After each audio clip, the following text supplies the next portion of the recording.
Bakunzi ba Fex Pro kuramya ndabashuhuje mwese aho muri, Imana ibaha umugisha. Tugiye mu gitaramo cya kabiri. Icya mbere ndabashimiye ko twabanye, kandi abagenda bakireba bashya byo mwibuka gukora subscribe ndetse na like na share bakundira tubane n'abantu benshi. Imana izaduha umugisha cyane. Rero tugiye mu gitaramo cya kabiri, ndabashimiye cyane nanone kandi mbifuriza ibihe byiza aho muri hatandukanye. Ndi kumwe n'abavandimwe, ndi kumwe na Gedeo, ndi kumwe na Pasi ndetse na Innocent. Tugiye gufatanya muri iki gitaramo kandi tugira ngo mubane natwe mu gisharinge tubane, Imana iduhana umugisha. Rero ndabashimiye cyane twese aho turi. Shalom shalom. Tugiye guhera ku ndirimbo ya mbere ivuga ngo mbese urashaka kunesha ibyaha, mbese urashaka kunesha ibyaha. Indirimbo y'196 tujyane.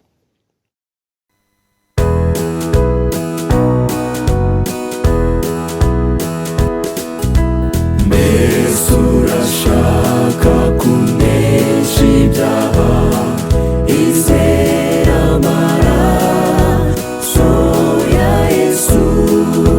Mbese urashaka kumenya intsinzi n'amaraso y'Umukiza.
indirimbo ya kabiri iravuga ngo Yesu araguhamagara none. Yesu araguhamagara none. Indirimbo ya 196. Tujyane ku bayizi duhimbaza Imana.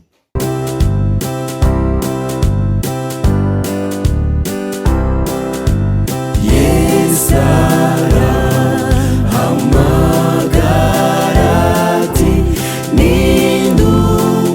nindumurera none isarura rirageze ninduri usarure ubukwa duhamagara kandaza gororera umusubiza wese ati ni hano mwaminuma nutabasha kujya kure ngo wambuke n'inyanja n'inoha rabapagani wagarurira Yesu nutabasha gushyanuka ngo wigishe nka Pawulo wakogeza iby'urukundo rw'umukiza wabambwe wabura kuba umurinzi ku nkike z'Isiyoni wafashisha amasengesho no gutura amaturo ukayobora n'abandi mu nzira mw'ijuru mukwaro ntiyakomeje amaboko ya Mose abantu bari mu kaga Yesu aragutabaza ntukagire uvuga uti ntacyo nakora rwose ishimire gukoreshwa hitamu murimo we maze usubize bwangu uti ndi hano mwaminuma abantu bari mu kaga Yesu aragutabaza ntukagire uvuga uti ntacyo nakora rwose ishimire gukoreshwa hitamu murimo we maze usubize bwangu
indirimbo ya gatanu isoza igitaramo cyacu iravuga ngo nabonye inshuti ihebuje, nabonye inshuti ihebuje yankunze ntarabaho.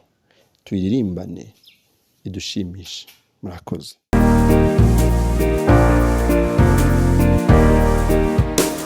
nabonye inshuti ihebuje yankunze ntarabaho, yanyiyegeresheje ineza n'urukundo rw'iteka, bituma dushyikirana ubu ndatandukana, kuko nduwe nawe n'uwanjye, ibihe bidashira. nabonye inshuti ihebuje yambereye impongano, uretse ibyo kumubugingo yaranyitangiriye. ntacyo mfite giti cyanjye, kuko turisangiye, namwiyeguriye burundu, ibihe bidashira. nabonye inshuti ihebuje nyir'ubutware bwose, n'ibinini cy'uko bukeye, iza ngeza mu ijuru. ibyiza byashyizwe imbere, bizaba intege. reka mbore noye kwigana Yesu, bwiza nduhura. nabonye inshuti ihebuje yimuwe n'urukundo, n'iyindi nikanyunganira, ndengera iteka. mbese